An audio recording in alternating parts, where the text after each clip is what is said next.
오늘 주시는 말씀은 7월 14일이 아니라 출애굽기 7장 14절인데 오늘 16일이에요. 그래서 7장 14절에서 7장 16절까지 말씀만 읽도록 하겠습니다. 이유는 이따가 말씀드리도록 하고요. 7장 14절에서 16절까지 함께 읽겠습니다. 시작. 여호와께서 모세에게 이르시되 바로의 마음이 완강하여 백성을 보내기를 거절하도다. 바로에게로 가라. 보라, 그가 물 있는 곳으로 나오리니 너는 나일 강가에 서서 그를 맞으며 그 뱀 되었던 지팡이를 손에 잡고 그에게 이르기를 히브리 사람의 하나님 여호와께서 나를 왕에게 보내어 이르시되 내 백성을 보내라. 그러면 그들이 광야에서 나를 섬길 것이니라 하였으나 이제까지 내가 듣지 아니하도다. 물이 피로 변하기 시작해서라는 제목입니다. 10가지 재앙 중에서 오늘 10가지 재앙을 다 할 겁니다. 그래서 7장 14절부터 우리 11장 10절까지 내용을 오늘 다 할 겁니다. 여러분 저랑 약속해 주셔야 돼요. 집에 가셔서 7장부터 11장까지를 꼭 읽으셔야 돼요.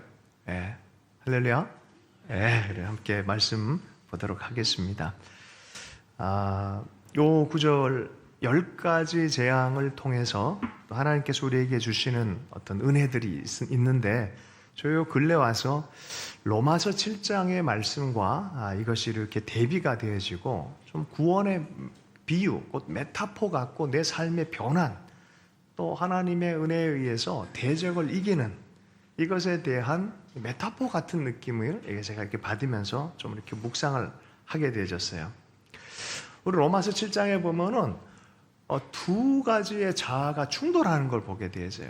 옛자, 죄와 죽음, 욕심, 이것을 따라가려고 하는 옛자의 욕망이 있고 또 뭡니까? 새 자아, 하나님 앞에 태어나서 살려고 하는 새 자아의 욕망이 있어요. 분명히 7장에는 이 두 가지가 존재한다는 것을 사도 바울은 인지를 하고 있어요. 그런데 문제는 아는 것 정도에서 끝나는 게 아니라 이것을 이겨야 되잖아요. 7장의 하반, 이 끝부분에 보면은 바울이 절망을 합니다. 알긴 아는데 안 되는 걸 어떻게 해요? 그거를 곤고한 자다라고 표현해요. 오라, 나는 곤고한 자로라. 여러분들은 다 이 로마서 7장 안에 있는 사람들이죠. 제가 목회하는 난 여러분들은 여기서 벗어날 수 없습니다. 라고 존 오웬이라는 청교도 설교자가 그 얘기를 했었어요. 자, 왜냐하면 근원 자체가 나의 새 자아가 승리하는 게 아니에요. 뭐냐면 성령이 손을 붙잡아 주실 때 이길 수 있는 거예요. 하나님의 손이 나타나는 거예요. 이건 관계의 문제이지 내 능력이 아니에요. 그러니까 하나님과 함께 동역하고 함께 서는 법을 배우지 못하면 절대 이길 수 없습니다. 다 분석이 돼도 이길 수 없습니다. 그 생명의 성령의 법, 그 하나님과 동행하는 그 관계 안에서야 비로소 우리는 이길 수 있다라고 말한 거예요. 문제는 내 관계 안에 하나님과의 깊은 관계 안에 있느냐. 오늘 그 두 대비를 보여주는 인물이 모세와 바로입니다. 과거에 개인적인 바로였던 사람이 모세였어요. 사실 바로 집안 사람들이죠. 입양됐긴 해도 바로적 성향이 그대로 있었던 사람이에요. 굉장히 완악했어요. 전능자 하나님이 8번이나 만나주셨는데도 그 속에 바로의 속성 때문에 절대 안 간다 그랬어요. 그리고 뒤집어졌어요. 그리고 변화를 일으키고 개인적 하나님의 음성 안에 자기 삶, 말씀과 자기 삶을 엮었어요. 그 하나님과의 말씀의 관계 안에 온전히 들어가니까 갑자기 자기 지팡이가 기적의 지팡이로 변하기 시작해요. 삶의 능력이 생기기 시작해요. 그 능력의 원천은 어디입니까? 하나님이죠. 자기가 아니에요. 이걸 아는 거예요. 그래서 이스라엘 백성을 위로하고 구원시키려고 하는 그 여정에 아멘하고 말씀대로 반응을 하기 시작했어요. 와봤더니 누가 있어요? 자기보다 더 강력한, 옛날에 자기보다 더 강력한 세상 사람 바로가 있어요. 이집트란 나라를 다스리고 있고 이집트의 문화는 아주 체계적인 문화입니다. 노예를 부리는 문화예요. 노예가 누구였습니까? 이스라엘 백성들이에요. 노예들이 체계적으로 다 관리가 되어 있어요. 그리고 그 문명은 힘과 죽음이라는 두 단어로 딱 사람들을 노예화시키는 거였어요. 여러분, 이집트에 가보면 놀랍니다. 대부분 엄청납니다. 저는 이집트에 못 가봤어요. 그러나 요새 영상으로는 많이 비교가 돼요. 그래서 본 거나 마찬가지예요. 뭐 갔다 오셨습니까? 라고 묻지 마세요. 제가 보면 파르테논이라는 엄청난 신전의 크기, 그거 보면 대단하잖아요. 저는 구글 어스로 이렇게 하는 걸 되게 재밌어 하는데 찾아보면 엄청납니다. 어떻게 이런 신전을 수천 년 전에 이렇게 할 수 있었을까? 그런데요, 이집트의 신전을 갔다 오면은 그 파르테논의 100배가 돼버려요. 이게 고대의 문명이에요. 이제 이집트의 문명이에요. 개인이 이걸 뭐 이렇게 해라 저렇게 해라 할 그게 아니라 보면은 그냥 우아한데 그 문명의 중심에 뭐가 있습니까? 시체가 있어요. 죽음이 문명을 만들어 놓고 그 죽음과 보이는 힘으로 사람들을 노예화시키는 문명이 바로 어디 문명이다? 이집트 문명이었어요. 이것을 하나님께로 예배자로 자유함으로 나오게 해주는 예배자의 삶 살고 묶이는 삶이 아니라 해방된 삶을 살도록 모세가 스스로가 먼저 나왔고 백성들을 이끌어내는 예배의 삶, 자유의 삶으로 여정을 시작하게 하는 거예요. 성령과 함께 여정을 떠나는 거예요. 여러분, 신앙생활은 다른 게 아니에요. 이거예요. 모든 묶임에서 하나님을 예배하고 자유함을 누리고 하나님의 생명을 누리도록 죽음의 문화가 아니라 생명으로, 죽음 때문에 죽음에 묶여있는 사람이 있는 반면에 죽음을 통과하여 생명으로 나아가는 사람들이 있어요. 우리는 이 후자입니다. 할렐루야. 죽음을 통과해서 생명으로 나아가도록 부름받은 사람들이에요. 우리 안에도 그 두 가지의 싸움이 있어요. 두 가지 싸움 중에서 뭔가 변화가 날 때 그거를 뭐라 그러냐, 그걸 회심이라고 얘기를 해요. 회심. 회심에 관해서 1929년에 한 사람이 31살 때 자기 학교에서 변화가 일어났어요. 우리가 잘 아는 C.S. 루이스, 내면 안에 어떤 변화의 싸움에 대한 얘기를 잘 묘사해 놨는데요. 제가 잠깐 읽어드리겠습니다. 내가 몹시도 두려워했던 것이 마침내 나에게 왔다. 트리니티에서 1929년에 나는 굴복하고 하나님이 하나님이심을 고백하고 꿇어앉아 기도했다. 그날 밤 아무도 전 영국에서 가장 낙담한 그리고 마지못해 하는 회심이었다. 지금은 가장 빛나고 분명한 것을 그때에는 나는 보지 못했다. 그리고 끝부분에 이렇게 써놨어요. 그분의 강요는 우리의 자유다.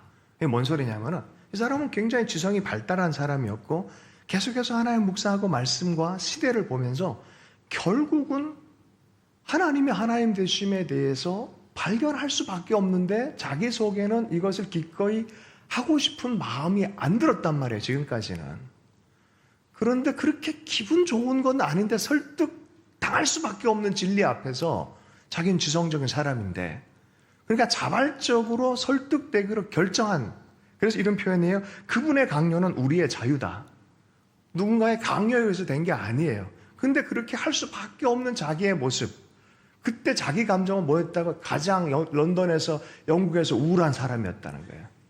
기쁨이 있었던 게 아니지만 이게 진리라는 것을 분명히 알았기 때문에 회심한 과정. 그래서 제가 그 책을 읽고 역시 C.S. 루이스는 C.S. 루이스다. 최고다. 어떻게 이렇게 내면의 세계를 이렇게 정확하게 기술할 수 있을까? C.S. 루이스, 여러분, 홍성사란 출판사에서 많이 출판해내고요. 여러 곳에서 많이 출판합니다. 사실은 오늘 10가지 재앙을 통하여 내 안에 있는 바로와 내 안에 있는 이 굉장히 완악함들이 무너지는 그런 은혜를 함께 경험했으면 좋겠다라는 그런 소망으로 말씀을 전합니다. 이것은 사실은 권력 대결이에요. 왜냐하면 10가지 재앙은 실제로 이집트 내의 신들의 이름이에요. 나일강에는 어떤 신, 파리 신, 개구리 신, 무슨 신, 이런 식이죠. 신의 체계예요. 그러니까 이집트는 이런 신의 이름으로 체계화 시켜놓고 가지 체계를 만들어 놓고 죽음의 문화와 힘을 가지고 사람을 노예하도록 한 거예요. 그러니까 그 체계 전체를 하나하나 모세를 통해서 하나님 뭘 하시냐? 뭘 하고 계세요? 도장 깨기를 하고 계신 거예요. 하나하나 니들 힘 가짜다 하면서 깨버리는 거예요. 그리고 그걸 믿는 것을 허상이라는 걸 드러내면서 하나님의 능력으로 자유민으로 예배자로 끌어내고 있는 과정이 10가지 장의 이야기입니다. 보도록 하겠습니다. 우리 7장 14절 말씀 이제 들어가 보겠습니다. 좀 출애굽기 익스프레스예요. 시간을 빨리 해서 쫙 할 겁니다. 그러니까 듬성듬성 가니까 여러분 집에 가서 좀 자세하게 읽으면 더 재밌을 겁니다. 7장 14절 말씀을 함께 읽겠습니다. 시작. 여호와께서 모세에게 이르시되 바로의 마음이 이게 문제죠. 완강한 마음, 백성 보내기를 거절한 완강한 마음, 이것 때문에 하나님께서 재앙을 두십니다. 도대체 왜 완강할까요? 믿는 구석이 있기 때문에 그래요. 자기의 체계와 자기의 믿음의 체계와 힘이 있기 때문에 그렇습니다. 그러니까 하나님이 이거를 제거할 수밖에 없는 거예요. 첫 번째가 나일강입니다. 자, 7장 19절 보면 우물과 저수지 모든 호수 위에라고 돼 있고요. 원어의 사전들 보면 미크베, 미크베, 메메햄이라고 해서 미크베는 희망이란 뜻이에요. 뭔 소리입니까? 강, 호수, 저수지, 이거는 나일의 희망이에요. 이집트의 희망입니다. 희망. 그 자기들이 가지고 있는 희망의 근거를 하나님께서 먼저 깨십니다. 사람들이 자기 힘에 희망을 걸 때가 있어요. 나 이 정도면 살만하다. 나 이걸로 인생을 계획하겠다. 나 평안한데 하나님은 왜 나의 이 평안함을 깨시지? 아니요. 그거에 희망 걸었다가는 영원한 생명이 사라지기 때문에 그래요. 어떤 때 하나님이 인생 나만 쫓아다니면서 괴롭히는 것 같이 느껴지지 않습니까? 왜 나만 따라다니면서 나는 한 놈만 패 그러시면서 막 날 따라다니면서 계속 내 인생을 흔들고 깨고 뭐 이런 거 같은 느낌 들지 않습니까? 여러분, 하나님을 소망으로 삼게 하기 위한 하나님의 작정이에요. 내 마음 안에 어떤 소유나 어떤 대상이나 어떤 인생의 무엇이라도 그것이 하나님을 대체했다면 하나님은 끝까지 따라다닐 겁니다. 하나님을 신뢰할 수 있길 축복합니다. 예레미야서 2장 13절 말씀에 내 백성이 2가지 악을 행하였나니 곧 그들이 생수의 근원되는 나를 버린 것과 스스로 웅덩이를 판 것인데 그것은 그 물을 가두지 못할 웅덩이들이니라. 어느 순간 하나님으로 생수 근원을 삼다가 살살살 다른 걸 팔 때가 있어요. 진짜 근원을 메워버리고 다른 걸 팔 때, 야, 그 나일강 영원한 근원 아니다 하면서 하나님이 그것에 대해서 생명의 물이 죽음으로 말미암아 시작되어진 피를 흘리게 되는 그런 상황을 만드는 거죠. 두 번째 재앙입니다. 개구리 재앙입니다. 개구리가 연못에 있으면 괜찮은데 집에도 들어오고 엉망진창이 돼버립니다. 그러니까 바로가 요술사를 불러서 해봤는데 대박! 요술사들도 개구리를 같이 올라오게 해요. 여러분, 이거 되게 코미디 같은 얘기거든요. 개구리가 재앙인데 술사가 와가지고 하늘이 개구리를 없앤 일이 아니라 개구리가 더 있게 만들어버린 거예요. 중요한 거는 이게 없게 만들어야 되는데 더 있게 만드니까 바로의 마음은 그걸 보면서 헐, 우리도 하네. 우리도 하네. 그러면서 완악해졌다는 거예요. 여러분, 악을 생산하는 것에서가 아니라 악을 제거하는 게 목적이 돼야 될 텐데 세상은 그래요. 이거 다 그렇지 하면서 여기도 있는데 교회라고 별거 있어 라고 하면서 다른 마음을 품는 거죠. 8장 12절 말씀을 보면요. 그래도 이걸 제거할 수가 없기 때문에 모세한테 이거 좀 어떻게 해결해 달라 그럽니다. 그랬더니 모세와 아론이 바로를 떠나 나가서 바로에게 내리신 개구리에 대하여 모세가 여호와께 간구하며, 중보기도가 이래 중요해요. 기도하니까 해결됩니다. 하나님의 백성들이 스스로 해결을 못할 때가 있어요. 같이 그래서 늘 서로가 서로를 위해서 기도 나누고 기도하는 이유가 여기에 있습니다. 자, 그런데 문제는 이때 이후로는 술객들이 어쩔 수 없는 수준으로 넘어갑니다.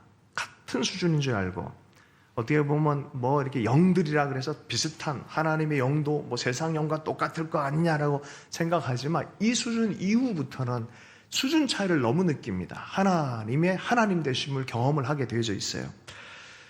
술객들도 그렇고 바로도 그렇고 자기가 상대하는 게 술사 정도가 아니라 뒤에 있는 하나님이라는 것을 드디어 느끼기 시작하는 부분으로 넘어갑니다. 그런데요, 바로의 마음이 안 변해요. 15절에 보면 그러나 바로가 숨 쉴 수 있게 됨을 보았을 때 그의 마음을 완강하게 하여 그들의 말을 듣지 아니하였으니 여호와께서 말씀하신 것 같더라. 조금만 숨 쉬고 여유가 생기면 술, 담배로 말미암아 간이 망가지고 몸이 망가졌는데 조금만 나아지면 환자복 입고 밖에 나와서 담배 피는 분들 계세요. 이런 느낌이 이런 느낌. 근데 웃을 일이 아니라 사실 우리가 좀 그렇잖아요. 조금만 나오면 또 그러고 있어요. 자, 마음이 계속해서 완악해졌다, 완강하고 완악해졌다라는 표현을 써요. 그렇죠? 이 32절부터 34절 보면 9장에 8장 32절, 9장 34절 보면 자, 9장 34절, 35절 한번 읽어보겠습니다. 9장 34절, 35절 말씀 있습니다. 시작.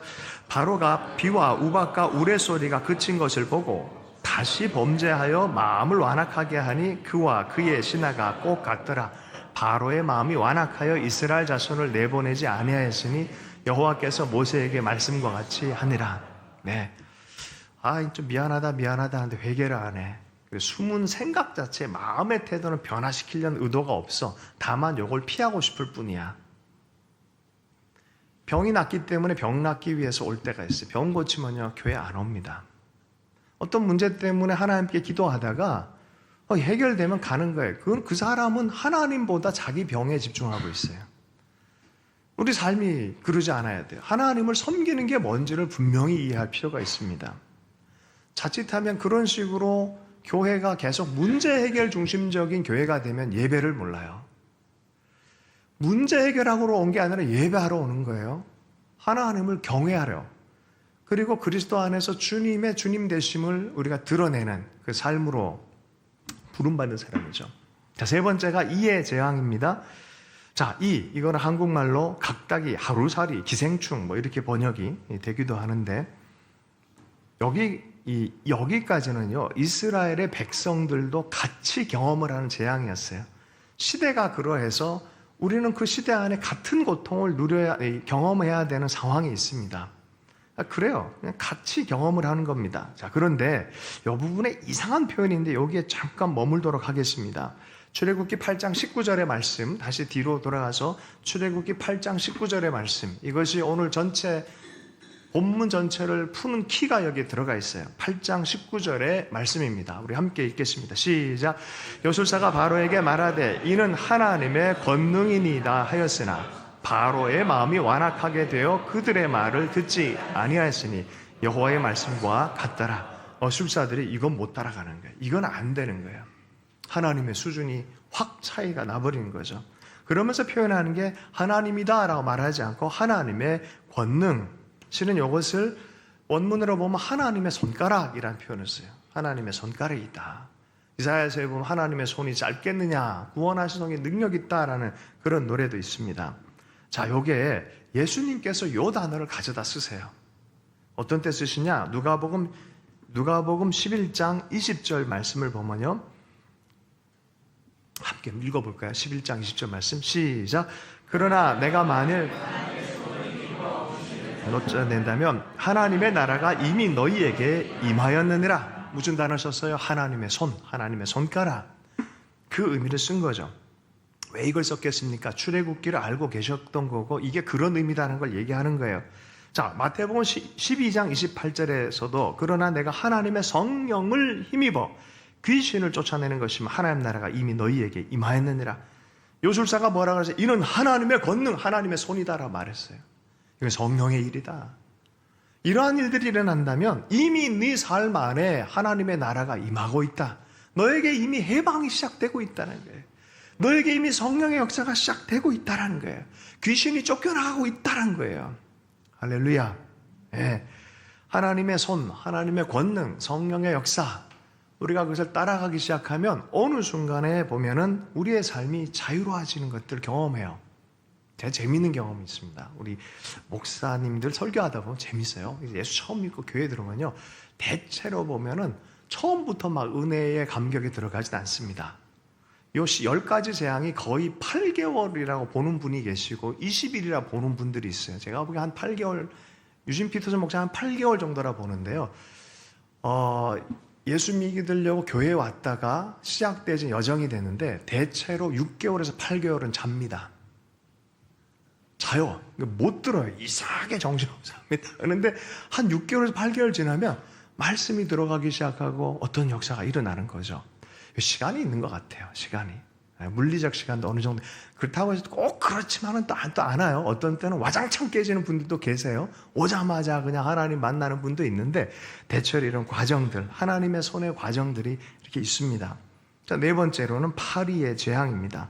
자, 이때부터는 하나님이 고센 땅, 곧 이스라엘 백성이 있는 곳은 이 재앙을 제외합니다. 우리가 시대적으로 같은 고통을 경험하지만 하나님의 백성들에게는 더 이상은 노모하는 하나님의 바운더리 지어진 게 있어요. 그러면 이집트에는 재앙이 임하지만 하나님의 사람들을 보호하는 게 있어요. 이게 성경적이냐? 맞습니다. 소돔과 고모라가 망할 때도 같이 의로운 심령이 상했지만 때가 되니까 하나님이 롯의 가족을 구원하기 위해서 개입하십니다. 그리고 그 심판에 들어가지 않게 합니다. 마지막 때라고 얘기를 하는데 마지막에 이르면은 하나님 마지막으로 하나님의 백성을 보호하십니다. 그게 역사의 마지막 드라마 중에 하나가 될 것입니다. 소돔과 고모라가 어떤 곳인지, 소돔과 고모라 그리고 애굽, 우리 몇 번 얘기했지만 요한계시록에 보면 주님이 못 박혀 죽은 곳이 바로 소돔이요 영어로는 애굽이다라는 표현이 있어요. 여러분, 그 땅은 죽음의 문화예요. 사람들 죽이는 문화예요. 그 결국 재앙을 당해서 죽을 문화입니다. 그 예수 그리스도께서 거기를 위해서 피를 흘려주신 거예요. 그래서 소돔과 고모라 애굽의 땅에서 같이 멸망할 겁니까? 그곳에서 보호하는 사람들이 있다고 얘기를 해요. 어디입니까? 피 흘려주신 십자가 아래입니다. 그 십자가 아래 가는 사람들은 하나님이 보호하세요. 고센 땅은 언약으로 백성 안에서 보호함을 받는 그런 백성들이 되는 거죠. 자, 앞으로 이런 일이 벌어질 거예요. 바로가 기도를 요청하고 또 이렇게 좀 어떻게 해달라 하고, 아이 그러면 너희 좀 가라라는 그런 수준이 돼요, 드디어. 근데 부분적으로 계속 그걸 타협하는 일들이 생겨요. 첫 번째가 뭐냐? 야, 떠나는데 너무 멀리 가지 마. 뭐 예배드린데 뭐 이렇게 멀리 가려고 그래. 대충 하지. 여러분 예배 나오려고 그러는데 아이 뭐 대충 하지 뭘. 집에서 코로나 기간에 얼마나 변했습니까? 그죠? 예, 파자마 입고 때로는 뭐 이렇게 대충 보고 막 누가 부르면 이렇게 했다가 그냥 이렇게 하기도 하고. 야, 코로나 시간에 요거를 보면서 예배하는 게 더 힘들어요, 사실은. 진실한 예배 드리기 위해 더 강력한 자기 절제가 있어야만 드릴 수 있는 거예요. 진짜 그렇죠. 예. 그런 거예요. 타협이에요. 야, 떠날 수 있지만 너무 멀리 가지 마라. 두 번째는, 야, 떠나긴 하는데 너희 자녀들은 좀 남겨두고 가라.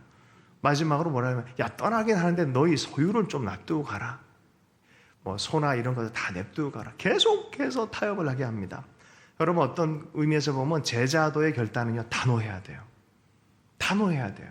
하나님 안에서 명확해야 돼요. 양보함이 없어야 돼요. 하나님의 뜻이고 하나님의 말씀이 있다면 그래야 돼요.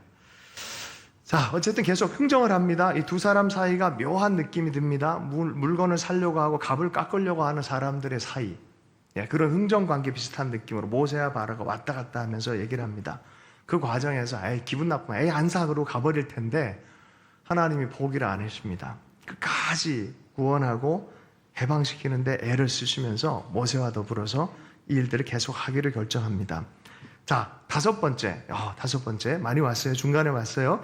9장입니다. 9장에 바로는 계속해서 고집을 부릴 거예요. 9장 6절의 말씀 한번 읽도록 하겠습니다. 9장 6절의 말씀 함께 읽겠습니다. 시작. 이튿날에 여호와께서 이 일을 행하시니 애굽의 모든 가축은 죽었으나 이스라엘 자손의 가축은 하나도 죽지 아니한지라. 이번에는 조류독감 같은 일이 생겼어요. 동물들 안에 이런 것들이 퍼져가기 시작했어요. 드디어 소유의 가축들이 죽어가기 시작합니다.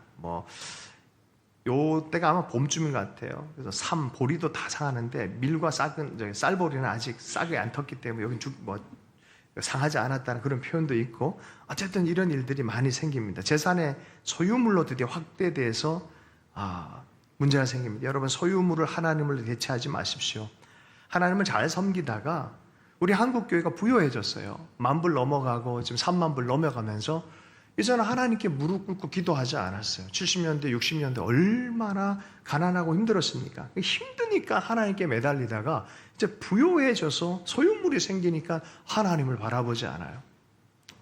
우리 안에 아무래도 그런 일이 생길 일이 많이 생기지 않을까 싶은 마음도 살짝 드는데 경계할 수 있길 축복합니다. 무슨 일이 생겨도 하나님이 나의 하나님이지 내 소유물이 하나님 될 수 없다라는 것들. 재앙이 6번째 넘어가 보도록 하겠습니다. 9장 8절 이후에 보면 드디어 인간과 짐승에게 피부병이 생깁니다. 점점점 뭔가 조여오는 느낌이 들지 않습니까? 뭔가 점점 조여옵니다. 재산 상실 정도가 아니라 사람이 직접적으로 괴로운 일들이 생깁니다. 물론 우리가 뭐 욥이라든지 뭐 유출병으로 고생했던 신약에 나오는 여인이라든지 이런 피부병에 대한 여러 가지 일들, 다 피부병이 이런 재앙이나 심판이 아니란 걸 이해할 필요가 있습니다. 어쨌든 여기에서는 이 질병 속에서 하나님의 손이 나타납니다. 그러면 그 완악함을 내려놓고 순종을 하고 하나님의 뜻을 블레싱하고 해야 될 텐데 바로는 점점점 완악해진다는 게 9장 12절 말씀 함께 읽겠습니다. 시작. 그러나 여호와께서 바로의 마음을 완악하게 하셨으므로 그들의 말을 듣지 아니하였으니 여호와께서 모세에게 말씀하신 것 같더라. 6번까지 기회가 있었어요. 자, 6번째도 안 들었기 때문에 드디어 7번째 하나님이 완악하게 해버리세요. 이걸 잘 아셔야 돼요. 기회가 있어요. 사람의 마음 변하는 기회가 있어요. 자기가 결정할 때가 있는데 결정이 강화가 되다 보니까 하나님이 아예 내버려준 정도가 아니라 아예 회개가 안 되는 완악함이 되도록, 그리고 목적을 얘기를 합니다. 그 완악함을 이제 내가 사용해서 하나님의 권능을 드러내는 계기로 삼아버리겠다. 하나님이 얼마나 강력하게 역사하는지를 드러내겠다. 9장 14절의 말씀을 이제 우박의 재앙으로 넘어가면서 7번째 재앙 넘어가면서 9장 14절의 말씀을 함께 읽겠습니다. 시작. 내가 이번에 모든 재앙을 너와 내 신하와 내 백성에게 내려 온 천하에 나와 같은 이가 없음을 내가 알게 하리라. 16절이요. 시작. 내가 너를 세웠으면 나의 능력을 내게 보이고 내 이름이 온 천하에 전파되게 하려 함이라. 네, 요 구절 그대로 공교롭게 9장 16절 읽었잖아요. 9장 17절을 읽도록 하겠습니다. 거기 17절이 아니라 로마서 9장 17절이에요. 요 구절이 그대로 들어와 있어요. 정말 교묘할 정도로. 네, 출애굽기 9장 16절 말고 로마서 9장 17절에 함께 읽어보겠습니다. 시작. 성경이 바로에게 이르시되 내가 이 일을 위하여 곧 너로 말미암아 내 능력을 보이고 내 이름이 온 땅에 전파되게 하려 함이라 하셨으니, 바로의 완악함 때문에 속도 상하고 마음도 불편하고 막 그랬었는데 드디어 하나님의 목적에 대해서, 어떻게 보면 인생은 외부의 문제라기보다 내 마음의 문제일 경우가 많아요. 어떤 대상들, 그 상황들, 힘들게 하는 것들, 바로와 같은 인물들, 그것 때문에 너무 어려워하지 마십시오. 그들이 너무 심해지면 하나님의 권능의 도구로 전환시켜 버리십니다. 하나님의 이름을 드러내시는 권능의 도구로 하나님께서 하실 일들을 발판으로 삼아서 하나님 하신 일들을 드러내는 일들을 행하시겠다라고 말합니다. 자, 요 수준 되니까 이제는 우박이 내려가지고 가축들, 소유들 이게 있는데 재미난 얘기를 합니다. 백성들이 바로의 완악함 때문에 심판에 함께 들어가잖아요. 이 부분부터는 이집트 백성들에게 이걸 알려줘요. 미리. 그래서 이 말씀을 믿는 사람들은 우박의 재난을 당하지 않을 거다 얘기를 합니다. 재밌죠? 하나님이 이집트 사람을 싫어하는 게 아니세요. 다 존중하시고 사랑하시는 거예요.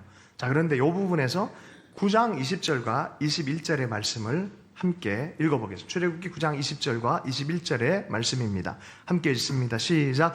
바로의 신하 중에 여호와의 말씀을 두려워하는 자들은 그 종들과 가축을 집으로 피하여 들였으나 여호와의 말씀을 마음에 두지 아니한 사람은 그의 종들과 가축을 들에 그대로 두었더라. 그죠?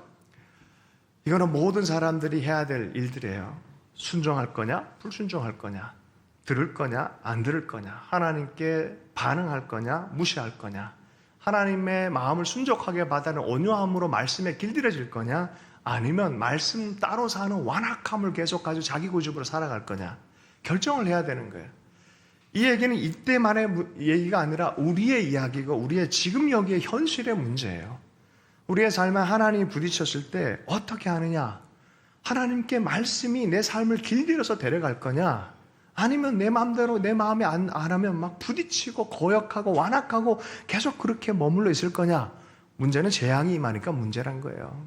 그냥 있어도 되는데 문제는 재앙이 임하니까, 재앙이 막 임하니까 드디어 바로가 자각을 하기 시작해요. 이거 나 때문인데, 내 죄 때문인데라고 깨닫기 시작해요. 9장 27절 30절에 보면은 바로가 사람을 보내어 모세와 아론을 불러 그들에게 이르되 이번에 내가 범죄하였노라. 드디어 이 사건 자체를 자기 죄라는 인식을 갖기 시작합니다. 9장 29절과 9장 30절의 말씀 함께 읽어보겠습니다. 시작. 모세가 그에게 이르되 내가 성에서 나가서 곧 내 손을 여호와를 향하여 펴리니 그리하면 우레소리가 그치고 우박이 다시 있지 아니할지라 세상이 여호와께 속한 줄을 왕이 알리이다. 그러나 왕과 왕의 신하들이 여호와 하나님을 아직도 두려워하지 아니하는 줄 내가 아나이다. 이것 역시도 결국 자기 문제 해결이지 진짜 진심으로 회개하는 게 아니다라는 거예요. 그리고 진짜 33절 35절에 보면 진짜 그래요. 해결되니까 그 다음에 또 완악해집니다. 그를 유진 피터슨 목사님 이런 얘기를 했어요. 죄의 지속성과 정교함이라고 말해요. 아주 죄의 완악함을 계속 합리화하고 변명하고 계속 그걸 지속해야 하려고 하는 이 찰스 크래프트라는 분이 있고요. 그 또 이 스캇 팩이라는 이 심리학자이면서 정신의학자가 있습니다. 이분들이 악에 대한 지속성 정도가 아니라 사실 악의 실체가 있다라고 말을 해요. 악의 실체. 그래서 이게 자기가 안 그러고 싶은데도 계속 그러는 어떤 이게 있다라는 거예요. 60km로 막 다니다 갑자기 확 멈출 수 있습니까? 안 되죠. 이게 계속 가려고 하는 그게 있다는 거예요. 악의 지속성과 정교함. 여러분, 악의 지속성과 정교함만 있는 게 아니라 은혜의 지속성과 정교함도 있다는 걸 이해할 필요가 있어요. 우리는 은혜를 따라 흘러가도록 은혜에 성장하도록 부름받은 사람들입니다. 자, 어쨌든 두 사람 싸움이 아주 치열하게 사실은 나라와 나라의 충돌이에요. 하나님 나라와 제국의 나라가 충돌하고 있습니다. 계속해서 지칠만 하잖아요, 사실은. 근데 모세가 이렇게 거절당하고 어려울 때 모세는 다행히 바로가 신실하냐 아니냐 여기에 초점 맞추지 않고 하나님의 섭리에 대한 목적에 대한 믿음으로 하루하루 이 일을 하고 있다는 거예요. 이거 되게 중요합니다. 누군가를 향해서 기대하고 있으면 안 되면 좌절을 많이 해, 인간은. 해도 안 되면 난 더 이상 안 되나 보다. 제가 한 형제를 7시간을 상담을 했었어요. 하고 나서 목사로서 좌절이 느껴졌어요. 가면서 하나님 저는 안 되는 것 같아요. 그랬어요. 진짜로. 저는 아닌 것 같아요. 그 다음 날에 이 형제님이 말보다는 특별한 방식으로 변화해서 찾아왔어요, 저를. 그래서 Not my power. 내 능력이 아니라 하나님이시다 라는 거를 제가 뼈저리게 느꼈어요. 진짜 뼈저리게 느꼈어요. 여러분, 좌절 안 하고 계속 하나님 나라의 일을 하기 위해서는 내 능력에 초점 맞추면 안 돼요. 하나님의 섭리의 목적에 초점을 맞추고 살아갈 수 있기를 원합니다. 8번째 재앙은 드디어 땅에 메뚜기가 합니다. 10장 1절 2절 말씀을 함께 읽어보겠습니다. 시작. 여호와께서 모세에게 이르시되 바로에게로 들어가라. 내가 그의 마음과 그의 신하들의 마음을 완강하게 함은 나의 표징을 그들 중에 보이기 위함이며 내가 애굽에서 행한 일들 곧 내가 그들 가운데 행한 표징을 내 아들과 내 자손의 귀에 전하기 위함이라.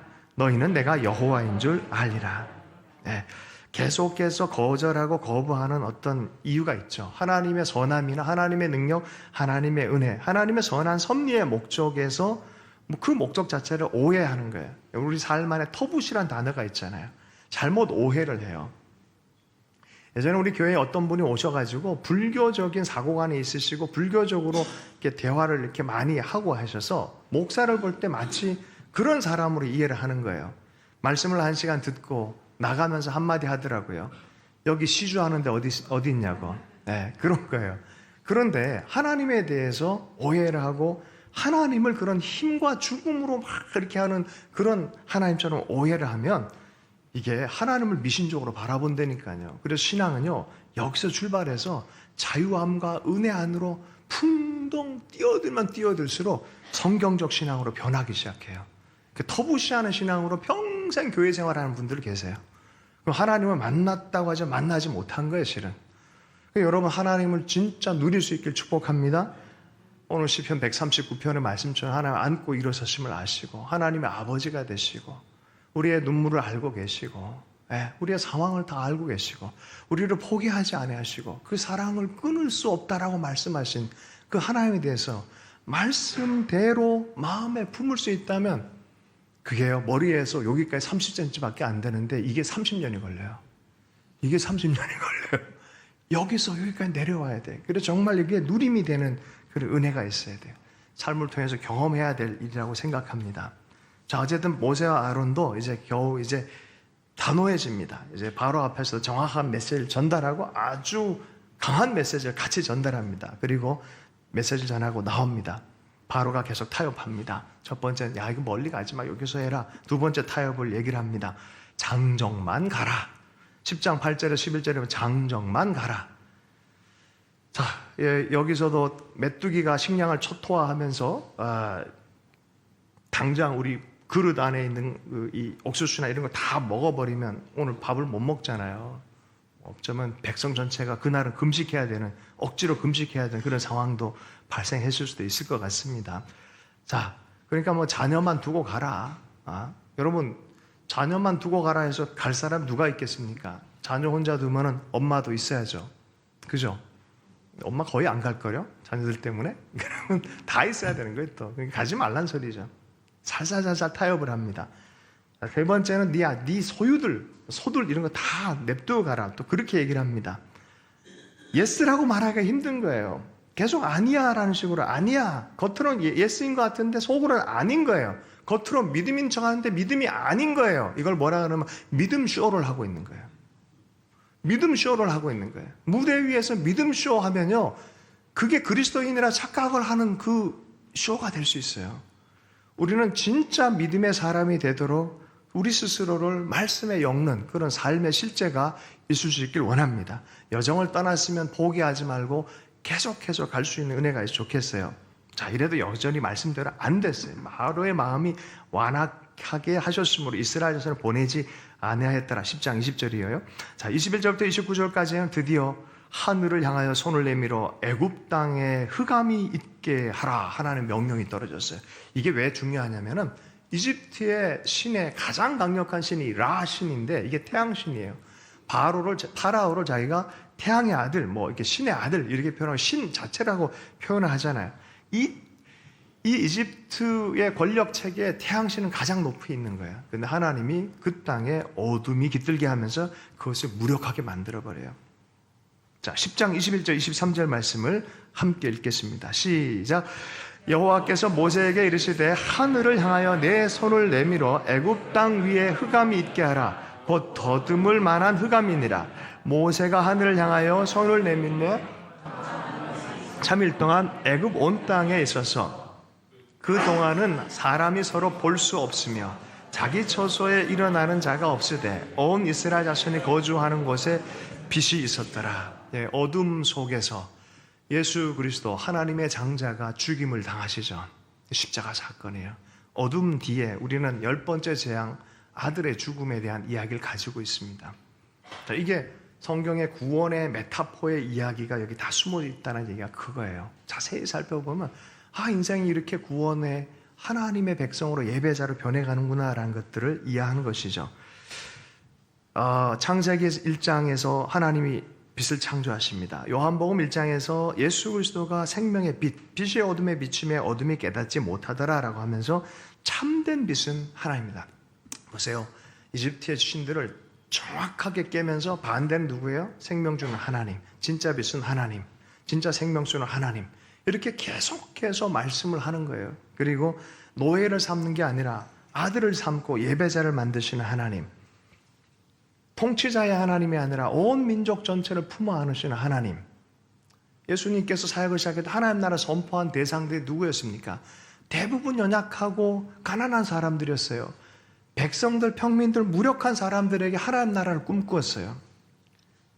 공자의 나라는 그 사람들 집권자들만 찾아갔어요. 집권자들이 어떤 것이 아니라 모든 민족 전체를 살리고 하나님 나라 꿈을 꾸게 하는 거예요. 우리 한국교회나 우리의 삶의 체계를 보면 뭐 우리가 거기까지 생각할 필요가 있겠나 싶을 정도일지 모르지만 우리 하나님이 역사의 하나님이세요. 정말 우리는 그런 기도와 그런 지향점을 갖고 있나 생각을 해봐야 돼요. 어쩌면 내 욕망 자체를 타협하고 있는 그 수준의 기독교는 아닌가. 우리가 통렬하게 반성할 때가 지금이다라고 다 얘기를 해요. 종교개혁은 500년, 우리 전체 세계 기독교 역사를 보면은 500년마다 큰 변혁이 일어난다 그래요. 근데 공교롭게 종교개혁 500년이 딱 지나가고 있단 말이죠. 그래서 어떤 변혁이 일어나는 수준이 아닌가라는 기대를 하고 있습니다. 자, 이제 마무리합니다. 자, 이제 여러분 수고하셨는데 10장 24절 26절 10장 24절 26절 함께 읽겠습니다. 시작. 바로가 모세를 불러서 이르되 너희는 가서 여호와를 섬기되 너희의 양과 소는 머물러 두고 너희 어린 것들은 너희와 함께 갈지니라. 모세가 이르되 왕이라도 우리 하나님 여호와께 드릴 제사와 번제물을 우리에게 주어야 하겠고 우리의 가축도 우리와 함께 가고 한 마리도 남길 수 없으니 이는 우리가 그 중에서 가져다가 우리 하나님 여호와를 섬길 것이며 또 우리가 거기에 이르기까지는 어떤 것으로 여호와를 섬기는지 알지 못함이니이다 하니 예배하라 부분적으로 멀리 가지 말고 예배해라 자녀들은 집에 두고 예배해라 너희 소유물은 관계하지 말고 아니요 모세가 그걸 타협하지 않았어요. 말씀대로 우린 예배하러 갈 것입니다. 우리의 자녀들과 우리의 소유물과 결국 그렇게 되니까 하나님이 이렇게 얘기하세요. 진단을 내리세요. 최종 진단 11장 1절 2절에 보면은 여호와께서 모세에게 이르시기를 내가 이제 한 가지 재앙을 바로와 애굽에게 내린 이후에 너희들 다 나가게 할 거다. 그들을 이웃을 통해서 은금 패물도 다 궁유를 얻어서 얻게 은혜를 받아서 가져나가게 할 것이다 라고 말합니다. 자, 11장 3절에 여호와께서 주 그 백성으로 애굽 사람의 은혜를 받게 하게 하셨고 또 그 사람 모세는 애굽 땅에 있는 바로의 신하와 백성의 눈에 아주 위대하게 보였더라. 예, 문제는 바로만 그렇게 생각을 안 하고 있어요. 예. 바로와 비슷한 사역자가 한 명 있습니다. 하나님의 이름으로 사역을 하는데도 바로와 비슷한 사역자가 누구입니까? 바로 나란 이름의 요약, 요나. 예, 요나. 사실 요나 안에 있는 것을 우리가 조금 생각해 봤으면 좋겠어요. 오늘 우리 안에 하나님의 은혜와 예배하는 것들을 막는 완악함에 대한 주제예요.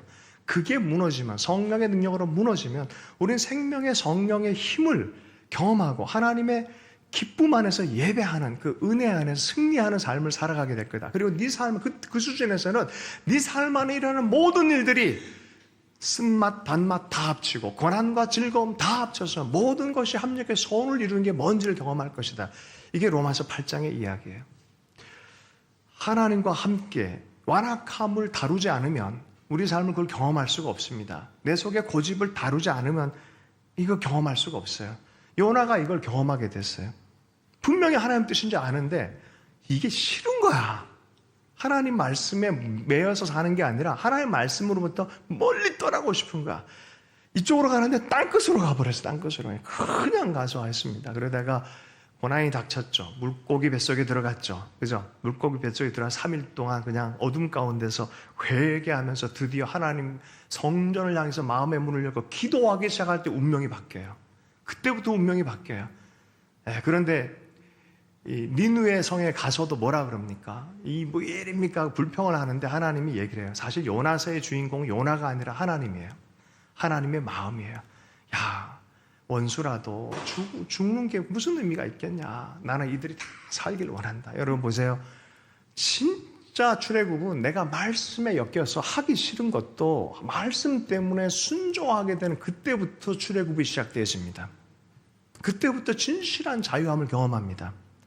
어떤 형제가 자매랑 결혼을 했는데 엄마가 너무 힘들게 키운 아이예요. 너무 힘들게 키웠어요. 그러니까 아버지 없이 홀어머니가 키워나시고 얼마나 귀해요. 그런데 좀 뭡니까 이렇게 며느리랑 너무 행복하게 잘 사니까 은근히 마음 안에 이상한 마음이 생기더래요.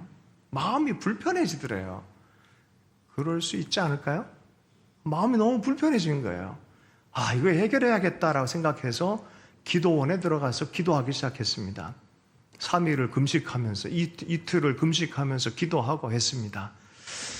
금식하고 나서 이거 해결됐습니까? 물어봤대요. 그랬더니 결론을 내렸대요. 응답을 얻었대요. 응답이 뭐냐고. 여러분 뭐였을 것 같아요? 며느리를 쫓아내자. 이건 기도가 아닙니다. 그죠? 그런데 그 상황을 받아들이고 성경적으로 해석을 하고 받아들였다면 뭐가 힘들어요? 마음이 힘든 거예요. 말씀 때문에 내가 힘든 거예요. 여러분은 말씀 때문에 얼마나 힘드십니까? 마음 편하지 않으면 말씀을 들이박으려고 하지, 말씀 때문에 힘들어 본 적이 있어요? 품어 안으려고 고생해 본 적이 있어요? 그때가 출애굽의 역설적인 시작이라는 거예요. 사랑하기 위해서 속상한 게, 그리고 내 힘으로 안 되니까 성령께 기도하는 것. 주님도 십자가 지기 위해서 그렇게 많이 기도하고 간절하게 눈물로 간구했다 그랬는데, 고난으로 하나님 앞에 순종을 배웠다 그랬는데, 우린 그 주님의 길과는 너무 다른 길을 가는 거 아니겠습니까? 이반 일리치의 죽음이라고 톨스토이가 50세 회심한 다음에 쓴 작은 소설이 있습니다. 너무 훌륭한 사람이죠. 성공을 많이 거뒀어요. 형이나 아우처럼 함부로 살지도 않았고 아주 귀한 자매를 얻어서 결혼을 했는데, 모든 게 자기가 이 성공을 이뤘다고 생각을 했었어요. 그리고 정말 칭찬받을 만한 삶을 살았는데, 어느 날 창문틀 위에서 뭘 이렇게 공사를 고치러 올라갔다가 떨어지면서 허리를 다쳐버린 거예요. 허리를 다쳐버리고 이게 죽을 병이 됐다는 걸 드디어 알아버린 거예요. 이렇게 쉽게, 이렇게 삶이 헐거울 줄 알았더라면, 이렇게 인생이 끝날 수도 있네라는 느낌을 받으면서 마음속에서 뒤집어지기 시작하는 거예요. 그리고 드디어 내 인생이 왜 이렇게 끝나야 되지라고 생각하다가 드디어 누가 보였어요? 하나님. 왜 나한테? 이런 마음이 올라오기 시작한 거예요. 그 시간이 쭉 지나고 나서 거의 죽음의 문턱까지 왔다는 거 알고 뭔가 깨달음이 왔어요. 내가 내 힘으로 산 줄 알았는데 다 나도 빚진 인생이었네. 내 아내가 별거 아니라고 생각하고 내가 늘 노력해서 이렇게 생각했는데 아니에요. 빚진 건 사실 아내로부터 자기가 빚졌다는 걸 깨달은 거예요. 근데 가족들한테 한마디도, 아들들한테 한마디도 미안해, 용서해줘란 말을 못한 자기 모습을 본 거예요. 그래서 한마디를 하려고 탁 손을 뻗어가지고 한마디를 하고 가려고 한 거예요. 딱 해서 용서해줘라고 하려고 했는데, 자기는 용서해줘라고 말을 했는데 부러스지라고 말해야 되는데 부러뿌스지라고 말하고 가셨어요. 부러뿌스지는 뭐냐면 나 가게 해줘 이런 뜻이에요. 부러스지는 용서해줘 라는 뜻이고, 개인적으로는 평안한 만에 죽음을 넘어가는 삶의 경험을 하고 환하게 돌아가셨다 그래요. 근데 가족들은 아직 그걸 못 들었어요. 용서해줘. 사실 우리가 알아요. 하나님의 성령의 감동, 말씀의 감동이 뭔지 알아요. 내가 용서해줘, 사랑해, 수고했어 말하고 싶은데 안 되잖아요. 그죠? 동감 안 하시는 거예요? 여러분 잘 하시나 보네. 시간이 얼마 없습니다. 10가지 재앙의 책에 묶였던 자매가 있었습니다. 사실은 9가지. 어쩔 수 없이 노예적 삶을 살아야 되는 자매. 그 자매의 이름은 오프라 윈프리. 흑인이고, 자기는 여기에 묶여 있었대요. 흑인이고, 여자이고, 뚱뚱하고, 못생기고, 가난하고, 대학 나오지 않았고, 초등생 때 성폭행 당했고, 중고생 때 미혼모가 됐고, 마약으로 인생이 끝나고 죽음밖에는 생각하지 않은 이 자매. 어떻게 그렇게 삶이 변화했을까 물었을 때 자기에게는 신앙과 책을 읽는 거였다. 신앙과 책을 읽는 거였다. 여러분, 무엇을 읽고 보느냐가 인생이 돼요. 모세와 바로 차이가 그거였어요. 모세는 하나님을 봤어요. 하나님. 바로는 힘과 욕망의 피라미드 체계를 받고, 모세는 생명의 하나님, 그 불꽃을 따라가기로 결정했어요. 여러분, 삶은 life is difficult라는 표현이 있어요. 어려워요. 다 힘들어요. 안 어려운 인생이 어디 있어요? 삶 자체가 고달하고, 불교에서는 처음부터 시작을 하는데 삶 자체가 힘들다. 힘든 건 당연한 거다. 자, 그런데 어딜 바라보냐에 따라서 인생의 결정적인 마지막 선이 달라진다니까요. 다윗과 사울은 같은 왕이고 같은 기름 부음을 받았어요. 그런데요, 한 사람은 멸망되고 한 사람은 세워져요. 뭔 차이인지 아세요? 기름 부음 차이도 아니고 성향의 차이도 아니에요. 하나님이 왕이다라고 지적한 사람은 딱 두 사람밖에 없어요. 사울과 다윗이었어요. 왕스럽다라고 말했어요. 둘 다 왕으로 하나님이 직접 선택하셨어요. 그러나 마지막이 달라졌어요. 왜 그런지 아세요? 지향점이 달라서 그래요. 바라봄이 달라요. 사울은 계속해서 대적자 다윗을 보고 있었고, 다윗은 계속해서 하나님의 얼굴을 보고 있었어요. 여러분, 은혜의 묵상을 할 수 있길 축복합니다. 바라봄이 달라야 돼요. 나는 지금 어떤 말씀에 이끌리고 어떤 바라봄을 바라보며 살아가고 있냐, 이게 운명이 결정되는 거예요.